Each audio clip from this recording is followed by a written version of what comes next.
Hello, my fellow physical therapy and physical therapist assistant students. My name is Tao Kimaboy. I'm currently the nominating committee chair-elect on the APTA Student Assembly Board of Directors.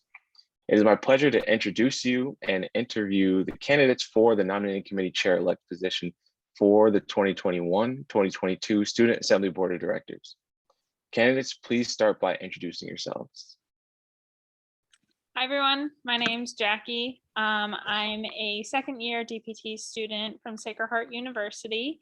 So yeah, that's a little bit about me. I'm from Massachusetts originally though, so I go to school in Connecticut. Hi, my name is Zofia Hack. Sorry. Hi, my name is Zofia Hack, and I'm a second year student at the University of Central Florida, and I am from South Florida. Surprise, surprise. Sorry, Zofia. My name is Emily Ross. I am from New Orleans, Louisiana, but I go to school in Lakeland, Florida, right in between Orlando and Tampa at Florida Southern College. Thank you. And no need to apologize, Emily. We're all excited to be here, so no worries there. So we'll head into the first question and we'll start with Jackie. So the elect position is a 2-year commitment. How do you envision your leadership style changing over your term as you undergo personal growth throughout your time serving? Okay, so I've actually been in a lot of leadership positions before, and I feel like every time I'm in a leadership position, I change the way that I go about leading, whether it be just in that one position or going from a different position. So I feel like at first I would try like the different styles that I've done before, whether it to be just to hit the ground running and do things the way that I think that they should go, and then see like what other board members have to say, or be more of a delegate and kind of take a step back and see what other people have to say first and then kind of go from there. So overall, I just think that I will try different things and then see what works, and also kind of depend on my board members to see what they're doing and what works for them, and then have that be more of like a feeding off of each other rather than me just picking one way and rolling with it for the whole 2 years, because I know that things are going to change and people change very quickly, especially in PT school. So I think this will be a great learning experience, and it'll be great for me to learn even more ways to be a leader. Thank you, Jackie. Okay, we're going to head on to the next question for you, Sophia. So what would be your message to ignite students to become involved and increase awareness about the Student Assembly? Well, I think that one of the most major benefits about being an APTA member is the ability to join the smaller organizations within the APTA, such as the academies and the sections, and even the Student Assembly, and participating in different involvement opportunities and things that the Student Assembly can put on can connect you with other students around the country.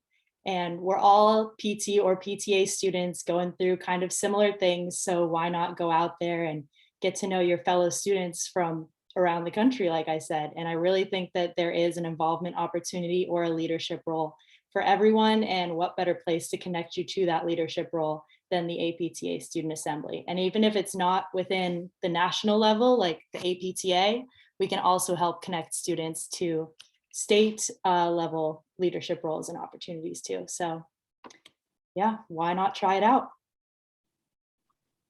Thank you, Sophia. We're going to head on to the next question for you, Emily. So how do you plan to use this position to empower both SPTs and SPTAs to step out of their comfort zone and feel equipped to make a difference in the profession? I think the first thing that we can do is really just to support one another. We're kind of all in the same boat. Like Zofia said, PT or PTA students, we have an awesome opportunity that we're coming in with fresh eyes and fresh ears, that we might see something a little bit different. PT has a really long history, and we have an awesome opportunity to be part of that timeline and empower each other in building those networks. And I feel like that's the main goal of the APTA, is to build those networks, get to know each other, and grow our profession. And so I think just by leading each other and supporting each other as students, we have an opportunity to grow and support each other. Thank you, Emily. All right, we're going to head on to the second round of questions, and we'll start again with Jackie. So Jackie, if there were students, SPTs and SPTAs that asked you what they would gain from being engaged in APTA and being involved in the student activities, how would you answer them? Right. So I would first answer saying that's a loaded question because I feel like there's many benefits to engaging in the APTA and student activities. But specifically, the first thing that comes to mind is making connections, kind of like what Sophia was saying before, is you're meeting students from all around the country and you get to hear kind of like what their experiences are in their PT schools or even in their clinicals. So that's always good to hear. And it's also always just good to hear just what they're going through in general, because I feel like we're all going through the same thing, whether it be like over in California or over here on the East Coast, like we're all going through it together. And then also making connections with professionals. So whether it's attending some type of online forum where you're hearing somebody talk about what their specialization is, or if they're a traveling physical therapist or they're a physical therapist in the military, you're learning about so many different things that you may not have thought was an interest for you, but now all of a sudden it's on your radar and you get to hear more about it and hear what their experiences are. So I always think that's super valuable. And then finally, I just feel like in general, the APTA gives students a sense of community and it gives other people to fall back on. So having that as something that you can fall back on when you're in PT school is very valuable, in my opinion. Thank you for your response, Jackie. We're going to head over to Sophia for the next question. So the nominating committee is responsible for slating the next year's Sabad candidates. Describe a strategy that you would implement to increase applicants of both SPTs and SPTAs over the next year. I would say that working with the director of communications to enact an aggressive social media campaign explaining what each role in the Student Assembly Board of Directors is, why the current officers chose to run for their role and what they like about it would really help to bring a face to each of the roles and kind of humanize it and make it seem a little bit more attainable for other students. And I know that I personally am no social media queen, but the fact is that around the typical age of PT and PTA students is about like when, what I'm trying to say is people in our age group are usually huge consumers of social media, whether we personally are fans of it or not. So I feel like using social media to our advantage to reach the widest spread audience of PT and PTA students, to share with them what the Student Assembly Board of Directors does and who we are, is probably the most efficient way of getting our message across. Thank you, Sophia. We're going to head into the final question for you, Emily. So how do you plan to develop relationships with SPTs and SPTAs in order to expand their student experience? I think that we've all come to the conclusion that networking is a huge part of the APTA and just being a physical therapy student. So personally, I also hope with COVID and science, all that continuing, we'll be able to go more in person where it's much easier and genuine to build those connections. But we can also, like our other candidates have talked about, doing online forums, any sort of social groups, kind of getting people involved.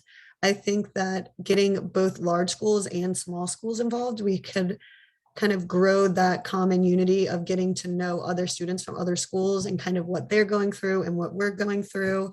So personally, I just hope to kind of meet one-on-one and take each connection and each relationship and take it as it comes, whether it be in person or online. Thank you, Emily. And before we finish, obviously, we need to figure out different ways to see how students would be able to get to know you all a little bit better. So we'll end with a quick fun question. And that question is going to be, what weird food combinations do you really enjoy? So we'll start again with Jackie and go through the same rotation that we've been going through. So I'm not sure if this is weird or not, but I guess people may think that it's weird, but I grew up eating tomatoes with salt. So like eating it like an apple and then like sprinkling salt onto it and like biting it and doing that over again because my mom had a garden. So we grew up just like going and picking it from the garden and doing that. So I guess that may be weird for people, but that's my weird food. Sounds tasty. All right, Zofia, what's your weird food combo?